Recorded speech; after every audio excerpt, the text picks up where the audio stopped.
The first sound is always the same, a thin metal click, like a fingernail against a bottle, followed by the soft scrape of paper shifting under a palm. Then, the hush returns. So complete it feels manufactured, like someone has laid a blanket over the room to keep the outside from seeping in. He checks the clock without meaning to. It isn't a grand wall clock or anything that could be admired. It's a small face behind glass, mounted where it can be seen from 3 places at once, the hands moving with a patience that feels almost insulting. Every few minutes he looks at it anyway, as if looking hard enough might make it confess what it knows. His pencil rolls across the table and he stops it with 2 fingers, gently, before it can fall. The motion is practiced, quiet, almost tender. He sets it parallel to the edge, straightens it a second time, then lifts it and sets it down again, as if the first placement was only a rehearsal. Across from him, a man clears his throat and doesn't speak. The sound travels farther than it should. It fades slowly, like a ripple on still water. There are other small noises too. The faint ticking inside the clock's case, a distant door closing somewhere down a corridor, the dry whisper of a coat sleeve against wood when someone shifts their weight, a match being struck, then the smell before the flame is even visible, sulfur and paper and a thin line of smoke that curls upward as if it's searching for an exit. No one says they are waiting. Waiting would make it real. If they name it, if they admit it out loud, then the quiet becomes a kind of statement. Then every movement becomes a way of filling the time until something arrives. So they keep the quiet unspoken and pretend they are doing something else. He flips a page. The paper is heavy, official, the kind that doesn't bend easily. It has a firmness that suggests certainty. He reads the same line twice, then a third time, because the meaning doesn't change, but his mind keeps trying to find a different shape in it. Some hidden clause, some soft seam where things could be undone or delayed. He can feel his own breathing. That is the worst part. When he was younger, he never noticed it. Now, in rooms like this, he hears it as clearly as he hears the clock. In and out, controlled, measured, like he's trying to convince his body that nothing is wrong. The man by the window taps ash into a cup that once held coffee. The ash lands without sound. The cigarette ember glows briefly, then dims, as though even fire understands it should not draw attention. Someone coughs down the hall. Someone laughs, briefly, sharply, then stops, as if remembering where they are. The laugh is swallowed quickly, but not quickly enough. It leaves a residue in the air, a reminder that somewhere nearby, people are still trying to behave like people. He wets his thumb and rubs it along the edge of the paper to separate the next sheet, but the pages stick. He tries again, slower. The skin of his thumb drags over the fibers. It feels like time itself has texture, like something that can snag. There is a telephone on a side table. It doesn't ring. He watches it anyway. A black instrument with a coiled cord, and a receiver that looks too heavy for its purpose, like a piece of machinery rather than a means of conversation. It sits as if it owns the room. He imagines it ringing. In his mind, it rings once, and everyone turns their heads in the same instant, like birds startled by a shadow. He imagines the receiver lifted, a voice on the other end, calm, too calm, saying that everything is on schedule, that the delay is acceptable, that there is no need for concern. He imagines the receiver placed back down with care, and the room exhaling without anyone admitting they had been holding their breath. But it doesn't ring. The silence refuses to break on command. He reaches into his pocket and finds the same object he has been touching all morning.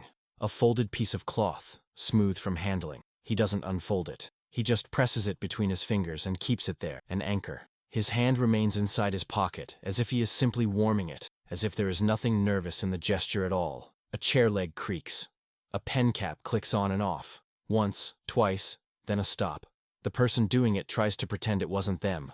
They look down at their hands, then at the table, then at nothing. He notices the way light lies in the room. It comes in thin and pale, filtered through glass that has been wiped too many times, leaving faint arcs where cloth has moved. The light does not brighten any, it just reveals edges. It makes the dust visible in the air, drifting slowly, each particle floating like it has nowhere urgent to be. Outside, if there is an outside, there is something steady and distant, a low hum. It could be engines, it could be machinery, it could be the world moving forward without asking permission. Inside, the air tastes faintly of ink and smoke and old wood. He tries to focus on what his hands are doing. He aligns the papers. He smooths a corner. He taps the stack against the table to square it. He does it again. He does it until the motion becomes a loop, and the loop becomes comforting, because loops imply continuity. Continuity implies there will be an after. In the corner of the room, a coat hangs on a hook. The fabric sags as if exhausted. It sways slightly, Not from wind, but from the subtle movement of air when someone passes. The sway is so small it could be imagined, but he watches it anyway, as if the coat might signal something. The man across from him checks his own watch, then returns his wrist to the table, trying to do it without drawing attention. He fails. Everyone notices. No one acknowledges. A voice somewhere says a name. Not loudly, not a call. More like a test, a way of seeing if the room is still capable of sound. The name isn't answered. The voice doesn't repeat it. He thinks about the last ordinary thing he did before coming here. It was something stupid, something small. He can't even remember what it was, only that it existed. He remembers the sensation of doing it without weight behind it, without knowing it might be the last time that action felt meaningless. Now everything feels weighted, even the way he blinks. He blinks and counts the seconds between blinks without meaning to. He tells himself to stop. He doesn't stop. The door at the far end of the room is closed. It isn't locked, not visibly, but it might as well be. Everyone's eyes drift toward it the way eyes drift toward a stage curtain before a performance begins, except there is no performance, and no one wants to be entertained. They want to be spared. He leans forward, puts his forearms on the table, and stares at the paper until the words lose shape. When he looks up again, the room seems slightly smaller, as if the air has thickened. Someone shifts in their chair, and the wood complains. A distant clatter, metal on metal, echoes once and stops.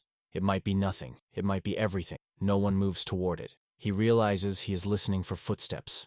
Not the steady, casual steps of someone passing by, but the specific rhythm of a person approaching with purpose.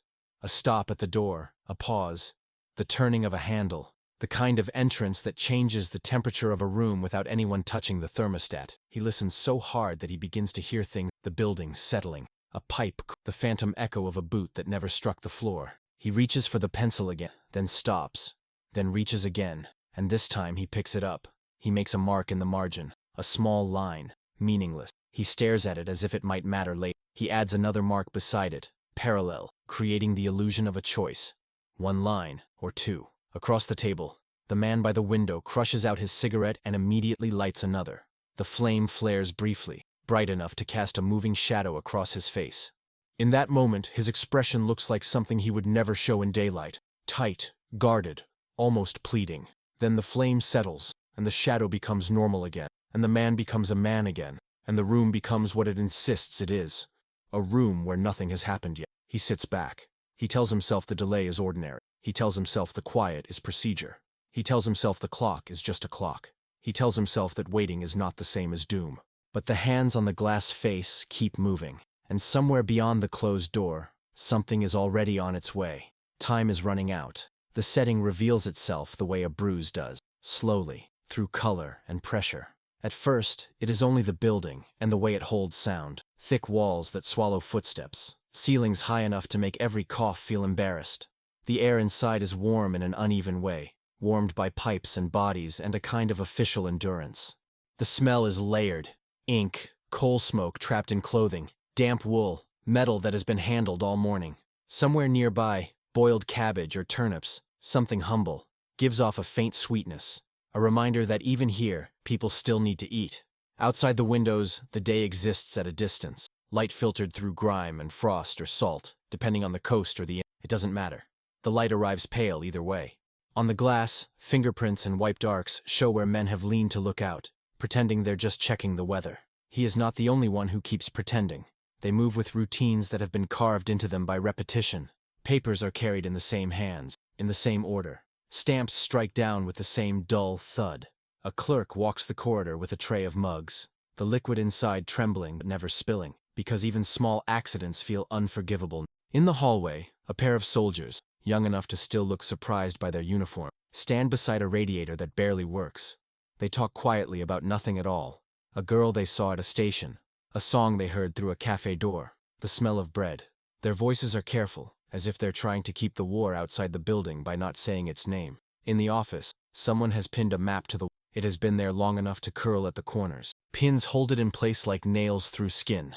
Lines have been added and erased again, until the paper looks worn at the edges of certain regions, as if too many fingers have worried the same spots. The map is not dramatic, not adorned. It is practical. Roads, rivers, rail lines, a coastline in thin ink. It hangs there like a quiet accusation. Beside it, a schedule is posted. The days are arranged in neat columns, as if order can be imposed on everything simply by giving it a box.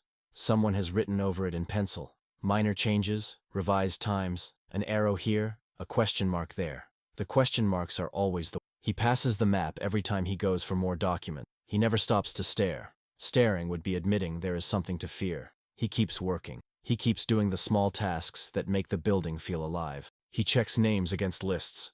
He listens to a man recite numbers, one after another, in a flat voice that makes every digit sound the same. He signs his initials in the same place on the same forms, his hand moving in an automatic loop, as if his body knows the pattern better than his mind. Every so often, the telephone, not the one in the waiting room, not the one they were watching earlier like a sleeping animal, a different phone down the hall, ringing with brisk authority, answered quickly, the receiver pressed tight against a cheek. A murmur, a pause, a polite, empty response.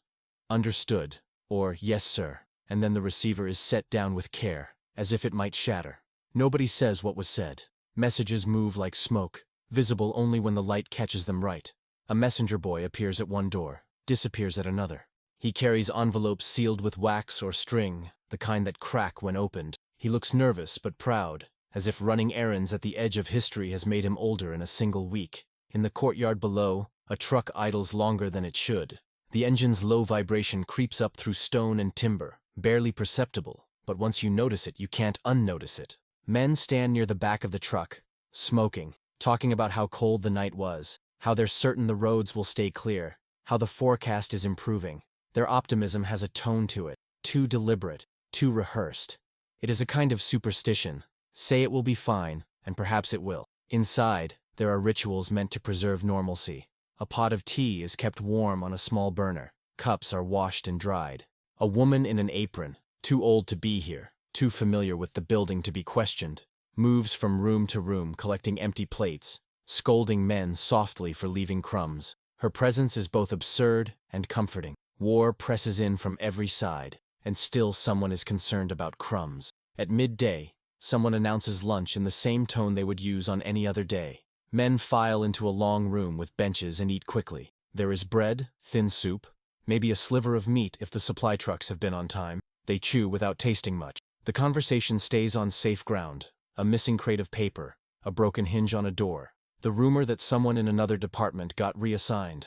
They do not speak of the larger machinery beyond the building, the one that is already turning. He sits with his back to the wall, as he always does.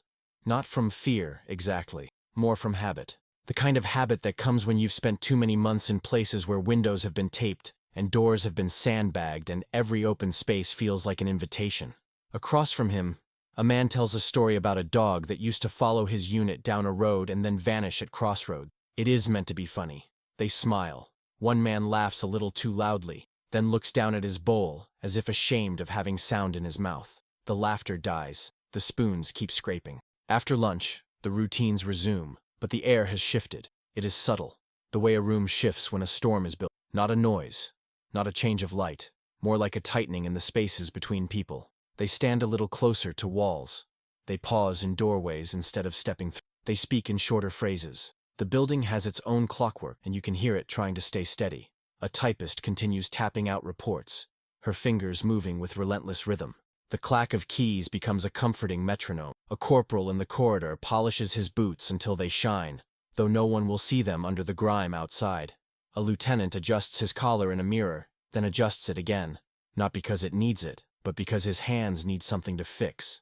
Time stretches. It should move forward in clean increments, but instead it feels elastic, pulled thin by waiting. Minutes become long enough to contain whole arguments that never happen.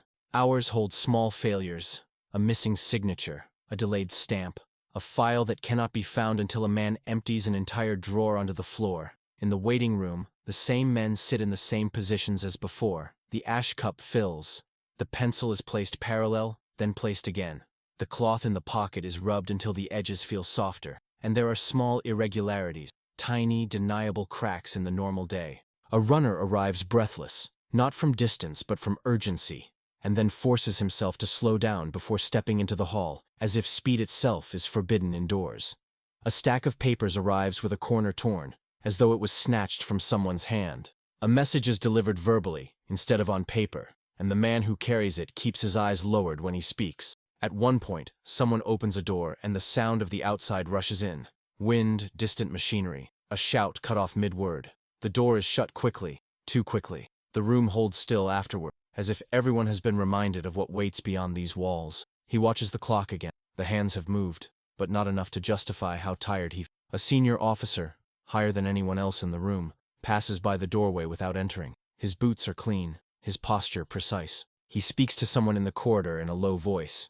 The words are indistinct, but the tone is unmistakable, measured, controlled, as though panic is a luxury he cannot afford. The officer walks on. No one comments, but the room seems to inhale after he leaves, as if a predator has crossed the threshold and chosen not to bite. Later, the telephone in the waiting room finally rings. One ring. It stops. No one moves. They stare at it like it has spoken in a language they no longer understand. The man nearest to it lifts his hand, then hesitates, then lowers it again. The silence after the single ring is worse than the ring itself. It suggests a call placed and withdrawn, a decision made and unmade, or a line that failed at the exact wrong moment. Someone clears his throat. Someone else shifts in his chair. The clock continues, indifferent. He tells himself it was a mistake, a wrong number, a test, a glitch in the line. He tells himself the building is still a building. The schedules still matter. The tea still warms.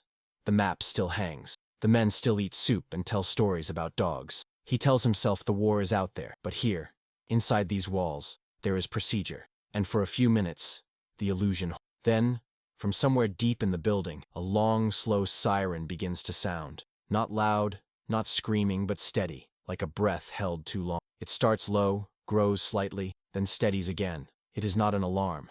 Not yet. It is a signal. A reminder. A notification that something has advanced to its next stage. The men in the waiting room do not stand. They do not speak. They simply listen, faces blank, as if acknowledging it would give it power. The siren continues for a full minute, then stops. The silence that follows is thicker than before. He looks at the clock again. The hands have crossed a mark he was hoping they would not reach, and in the space of a single breath, he understands that normal is now only something they are borrowing. The first sign is so small it almost feels insulting.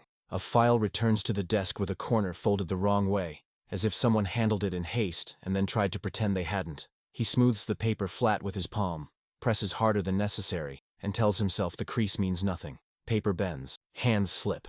That is all. Down the corridor, a radio crackles and then goes quiet. Not a broadcast. Not music. Just a brief burst of static, like a breath taken through clenched teeth. The operator taps the side of the unit, frowns, adjusts a dial. The crackle does not return. He shrugs and writes something down that will never be read again. Outside, the truck that had been idling earlier is gone. No one remarks on it. Vehicles come and go. That is their purpose.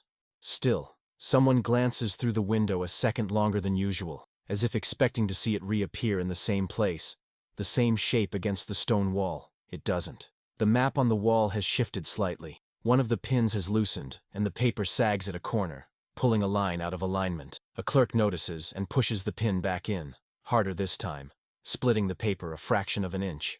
The rip makes a sound, soft, final, that lingers in the room longer than it should. No matter, he says, though no one has spoken to him. He smooths the map, steps back, and nods to himself. The lines look right again, if you don't look too closely. In the waiting room, the ash cup is full. Someone empties it into a bin, the gray powder blooming briefly before settling. The smell of cold ash mixes with fresh smoke. The cycle continues. Light, inhale, exhale, crush, repeat. He notices his hands are trembling, not visibly, not enough for anyone else to see, but enough that the pencil leaves a faint double line when he writes. He tightens his grip until his knuckles pale. The trembling stops. Across the table, a man begins to speak, then stops halfway through his sentence. "I thought," he says, and then clears his throat. Never mind. No one asks what he thought. The clock ticks. The sound seems louder now, sharper, as if the mechanism inside has grown impatient. Another message arrives without ceremony. No envelope, no stamp. Just a man leaning into the doorway and speaking a few words to the officer nearest him. The words are too quiet to carry, but the officer's jaw tightens. He nods once, sharply, and the messenger leaves without waiting for a response. "What was that?" someone asks. "Nothing," the officer replies. He reaches for a pen, then sets it down again without writing. Routine. Routine becomes the word they hide behind. It explains everything and nothing. It smooths edges.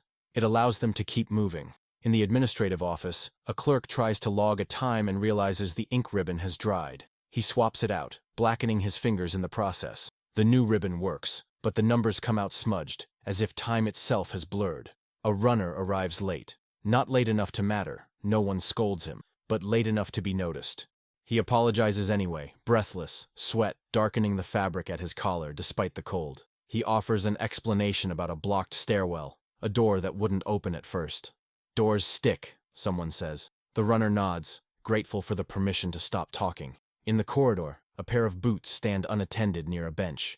No feet inside them, just boots, upright, as if waiting to be claimed. They remain there for an hour before someone finally moves them aside, muttering about clutter. The telephone rings again, this time, twice. The sound cuts cleanly through the room. The man closest to it reaches for the receiver immediately, almost too quickly, as if he has been rehearsing the motion in his mind. He lifts it, listens, says nothing for several seconds.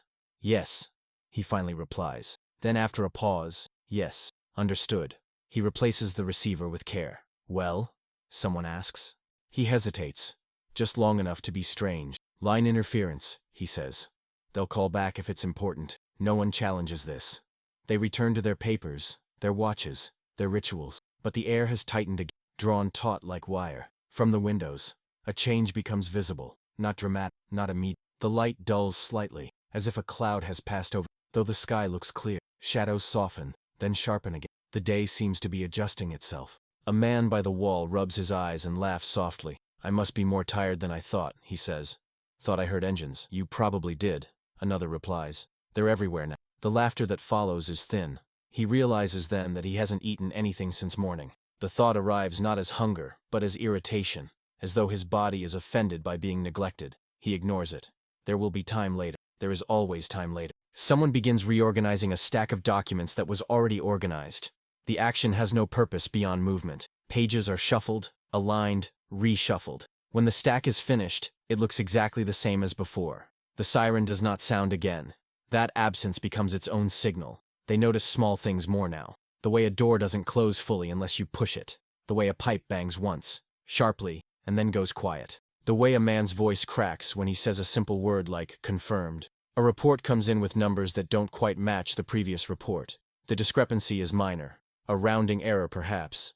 Someone notes it in the margin, circles it, then draws a line through the circle as if deciding not to decide. Probably nothing, he says aloud, needing to hear the words. The men nod.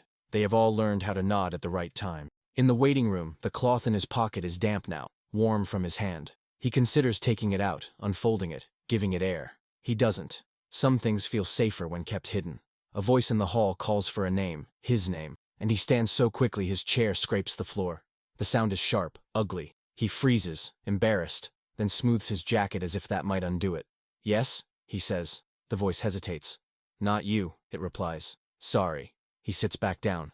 His heart continues beating too fast for several seconds, as if it hasn't received the correction yet. The clock advances another minute. The building continues to function. Papers move. Messages are relayed. Men speak in low tones and avoid each other's eyes. Nothing is officially wrong. No alarms blare. No orders are shouted. And yet, beneath it all, something has shifted position. Not enough to demand action. Not enough to justify fear. Just enough that, if anyone were brave or foolish enough to say it out loud, they would have to admit that the margin for error is thinning, and no one in the room seems willing to look directly at how little space remains. Time stops behaving politely. It no longer moves in even segments. It presses forward in short, uneven pushes, then stalls, as if waiting for permission to continue. The clock is still ticking, but the sound has changed. Or perhaps, his ears have. A message arrives that should have arrived earlier. No one says that out loud, but everyone knows. The paper is warm from being carried too close to someone's body. The ink is slightly smeared at the signature, as if the hand that wrote it paused mid-stroke. He reads it once, then again, then folds it without comment and sets it aside. The act of setting it aside feels heavier. Across the room, a senior officer asks for confirmation. Not loudly, not urgently. Just a question, spoken as though the answer is already decided. Have we received the final acknowledgement? The room hesitates.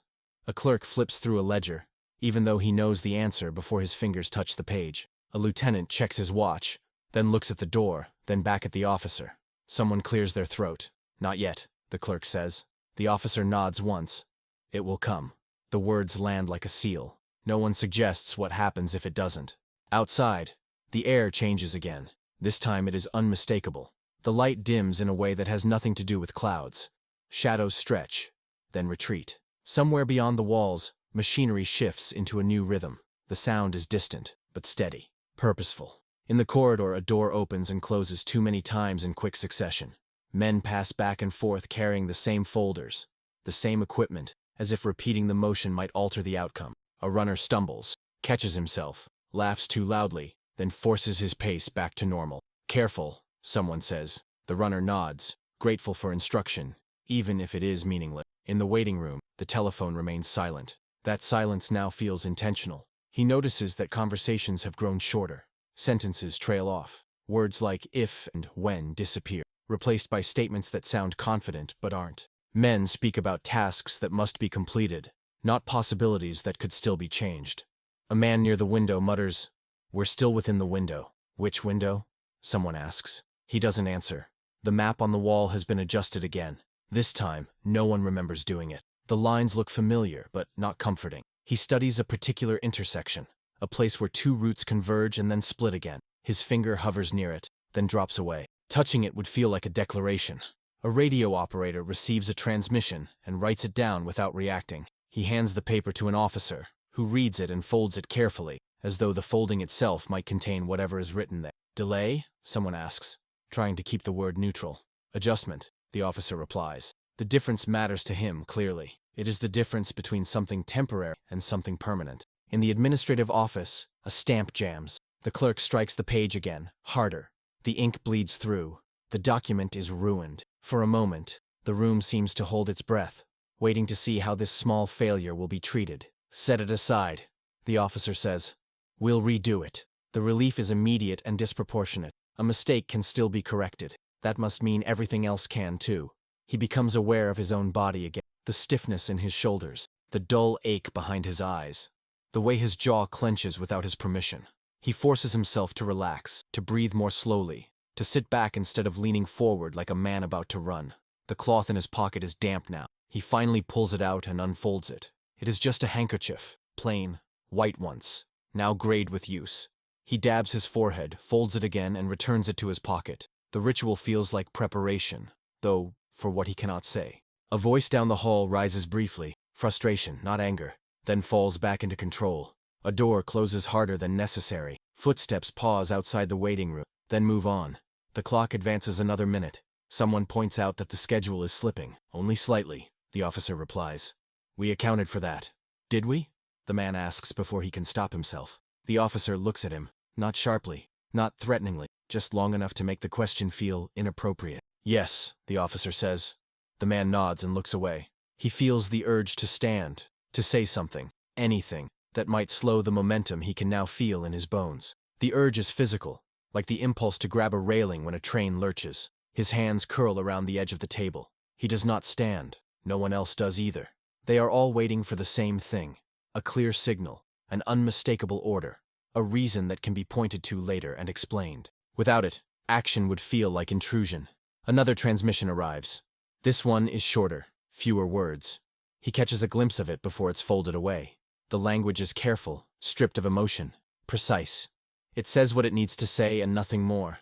The officer exhales slowly through his nose. All right, he says. The word is quiet, but it changes the room. Men straighten, chairs shift. Someone reaches for a coat. Someone else adjusts a strap. These are not dramatic movements. They are preparatory. The kind made by people who believe there is still time to be ready. No one announces a decision. No one gives a command. And yet, something has narrowed. The options that existed an hour ago, vague, unspoken, but real, have thinned to a sliver. The space where hesitation once lived has been compressed by routine, by procedure, by the simple act of continuing. The telephone remains silent. He looks at it one last time and realizes he no longer expects it to ring. The building hums. The clock ticks. The men wait. And somewhere, just beyond reach, the final window is closing. It is not announced. There is no signal that anyone could later point to and say, that was it. No raised voice. No marked paper. No sharp sound that cuts the room in half. What happens arrives quietly, the way a tide reaches a step you didn't expect it to reach yet. Someone removes a document from a folder and does not put it back. The folder is closed, tapped once against the table to square it, and set aside. The absence inside it goes unnoticed for several seconds. When it is noticed, it feels too late to reopen it without drawing attention, and attention now feels dangerous. A clerk updates a time without asking. Just a small adjustment, a few minutes advanced. The pencil hesitates, then moves anyway. The erasure leaves a faint scar on the page, a ghost of what was there before. The new number looks confident, decisive. It sits in the column like it belongs. The man who wrote it does not look up afterward. In the corridor, a door that is usually propped open is closed, not slammed, just shut, firmly, until the latch clicks. The sound is soft, final. A few heads turn instinctively, then turn back again when nothing follows. Doors close all the time. Privacy is required. Procedures demand it. Still, the corridor feels different after. The officer at the center of the room adjusts his jacket and steps half a pace forward, then stops. The movement is so small it could be mistaken for restlessness. He folds his hands behind his back. His posture settles into something fixed, resolved. All reports are now consolidated, he says. It is not a declaration. It is a statement of condition, like noting the weather. No one challenges it. A man at the edge of the room opens his mouth, then closes it again. Whatever he was about to say dissolves under the weight of timing. This is not the moment for questions. That much is clear, though no one has said it out loud. The clock advances another minute. The minute feels heavier than the ones before it. A runner arrives and is waved away before he can speak. Not rudely, just decisively. The runner hesitates, nods, and turns back down the hall, carrying information that will now remain carried. The telephone is moved, just slightly, pushed farther from the edge of the table as if to make space, or to make it less visible. The coiled cord shifts, settles into a new shape. No one remarks on it, but the message is understood. That phone no longer belongs to the present moment. Outside, the distant machinery increases in volume, not suddenly, but steadily, as if something has reached the speed it was always meant to reach. The sound blends into the building's bones, vibrating through walls and floors, until it feels less like noise and more like pressure. He feels it in his chest before he identifies it with his ears. Someone checks the map one last time, not to study it, just to look at it, the way you look at a face before turning away. The pins are firm now. The paper no longer sags. Everything is aligned, corrected, finalized. Positions are set, someone says quietly. Another man nods. They've been set. The difference between those two statements passes without comment. A chair scrapes as someone stands. Others follow. Not because they were told to, but because standing now feels inevitable. Sitting would feel like resistance, and resistance would require justification. Coats are lifted from hooks. A strap is tightened. A watch is adjusted so the face sits centered on the wrist. These gestures are precise, practiced. They do not look rushed. They look like the final steps of a routine performed so many times that deviation feels impossible. He realizes, with a strange clarity, that no one is waiting anymore. They are still. They are quiet. But the waiting, the open-ended, reversible waiting of earlier, has ended.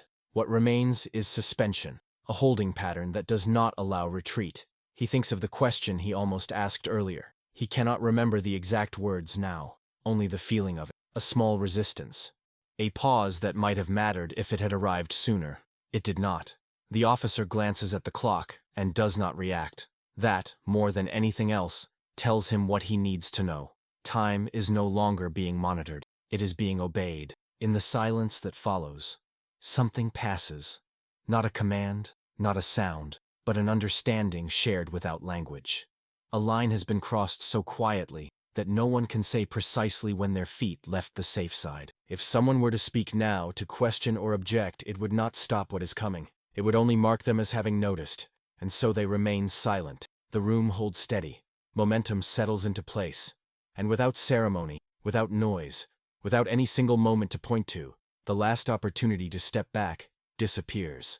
The building exhales, not a sound, more a release of tension so subtle it can only be felt by those who have been holding it for too long. The kind of release that comes when there is nothing left to decide, when the mind finally stops circling and settles into acceptance without admitting it has done so. Everything becomes very still. Footsteps cease in the corridor. Doors remain closed. Even the distant machinery seems to level out, no longer accelerating, no longer changing, as if it has reached the speed it will now maintain regardless of what anyone inside might wish. The clock continues to move. That is the cruelest part. The hands sweep forward with the same patient authority they have always possessed, indifferent to the shift that has occurred beneath them. Time has not broken. It has simply stopped offering choices. He sits again, though he does not remember choosing to. The chair receives his weight with a soft creak, then settles. His hands rest on his knees. They are steady now, too steady. Across the room, a man closes his eyes for a brief moment, not long enough to be noticed. When he opens them again, his expression has changed. Something has been set behind it, like a latch sliding into place. No one speaks. They do not need to. The air feels different, thinner somehow, as if something essential has been removed. Conversations no longer hover at the edges of possibility. There is nothing left to say that would alter the course already fixed. The telephone remains untouched. It is no longer an object of attention. It has become furniture, present, irrelevant, stripped of its former threat. If it were to ring now, the sound would arrive too late to mean what it once could have meant. He realizes he is listening for something else. Not footsteps, not voices, not alarms. He is listening for the absence of interruption, and it is complete. A clerk gathers the remaining loose papers and aligns them with. He places them into a drawer and closes it, turning the key once, then twice, as if securing something valuable. The click of the lock echoes softly in the quiet room. The officer stands near the center, hands folded behind his back, gaze unfocused. He is no longer watching anyone. He is waiting, not in the way of earlier, hopeful waiting, but in the way one waits for an inevitable sound, like thunder after a flash of light. The map on the wall remains unchanged. It does not need further correction. Its lines no longer invite debate or revision. They exist now as they will exist when someone later tries to understand how this moment came. He thinks again of the last ordinary thing he did before entering this building. The memory is distant now, flattened, like something read in a book long ago. He wonders if he will ever perform that action again without feeling the weight of this room pressing against it. A pipe ticks as it, once, twice, then stops. Someone inhales sharply, then exhales just as slowly, as if following instructions only they can hear. Another man rubs his hands together, not from cold, but from a need to move. The silence deepens. It is not empty. It is full, crowded with unspoken acknowledgments, with thoughts that no longer seek an audience. Each person in the room has arrived at the same understanding by a different route, and now those routes have converged. There is no more room for denial, but there is still room for stillness. Outside, something shifts. Not dramatically, not violently, just a subtle change in pressure, in rhythm, in the way the air carries sound. The distant machinery adjusts itself by fractions, settling into alignment with whatever it has been waiting for. Inside, no one reacts. They have already adjusted. He feels a strange calm wash over him, unwelcome and undeniable. It is not relief. It is resignation, dressed up as peace. His heartbeat slows. His shoulders drop. His body, having exhausted its capacity for anticipation, enters a state of quiet compliance. This, he realizes, is what comes after waiting and not action, not chaos, just suspension. A moment stretched so thin it feels eternal, balanced on the edge of something unnamed. The officer glances once more at the clock. This time, the movement is almost imperceptible. He does not check his watch. He does not signal. He simply notes the position of the hands, then looks away, as if acknowledging that from this point forward, the clock no longer needs supervision. It will do what it must. A low vibration passes through the floor, barely strong enough to be felt, but unmistakable. The building absorbs it without complaint. The walls do not shake. The lights do not flicker. Still, everyone notices. No one moves. Breaths are held, not consciously, not dramatically, but held nonetheless, as if the room itself has paused its respiration. He stares at the closed door at the far end of the. Nothing happens, and yet everything has already begun. Time narrows to a single instant, balanced and fragile, stretched between what has been decided and what has not yet revealed itself. The men remain exactly where they. The clock continues, and the world holds its breath. Nothing arrives. That is the final cruelty of the way the moment refuses to resolve itself. No sound breaks the tension. No signal confirms what everyone already feels pressing against the edges of their awareness. The room remains intact, orderly, obedient to gravity and routine, as if it has decided to preserve the illusion for just a little longer. He becomes acutely aware of his breathing again. Not the rhythm, he has learned to control that, but the space between breaths. The pause after the exhale stretches. His lungs hesitate before drawing in air again, as if even his body is uncertain whether it should continue performing its most basic function. Across from him, a man's foot taps once against the floor.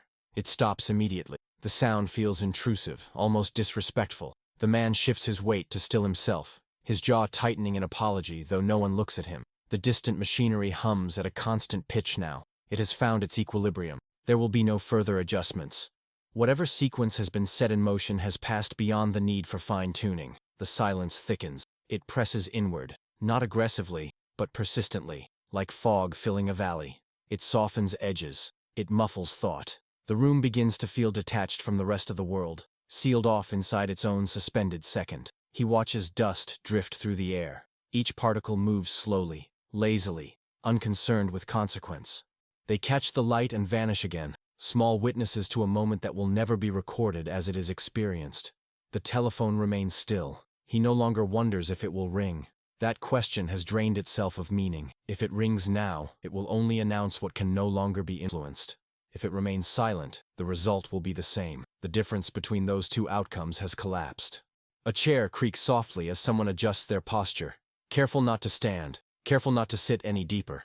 The adjustment feels like a compromise between action and surrender. The officer does not move. His gaze is fixed somewhere beyond the walls, beyond the building, beyond the immediate moment. He looks like a man listening to something that cannot be heard, following a sequence only he can feel the weight of. No one asks for instructions. They understand there are none left to give. The clock ticks.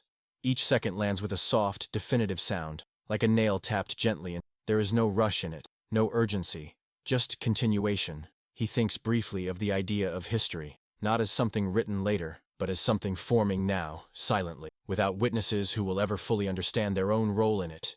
He wonders how this moment will be described, if it will be described at all, or if it will be compressed into a single sentence, stripped of its texture, its weighting, its unbearable restraint. He realizes then that no record could ever capture this. The waiting is too internal, the tension too quiet. Outside, the air seems to pause, not literally, not dramatically, but in the way that precedes a forceful chain, when pressure equalizes just before it breaks. Even the distant sounds feel muted, as though the world itself has leaned forward to listen. Inside, someone swallows. Another man presses his tongue against the roof of his mouth, grounding himself in sensation. He feels his pulse in his throat. The building does not tremble. The lights do not dim. There is no warning, no prelude that would allow anyone to later claim they sensed it coming at the last second. The moment remains perfectly ordinary in its appearance, horrifying only in its implication. The door at the far end of the room stays closed. No handle turns. No footsteps approach. The space between 1 second and the next stretches thin, thinner than it should be allowed to stretch, until it feels as though time itself has slowed, uncertain how to proceed. Everyone remains exactly where they are. Every breath is held just a fraction too long. And the moment, fragile, suspended, irreversible, freezes at the edge of what cannot be undone.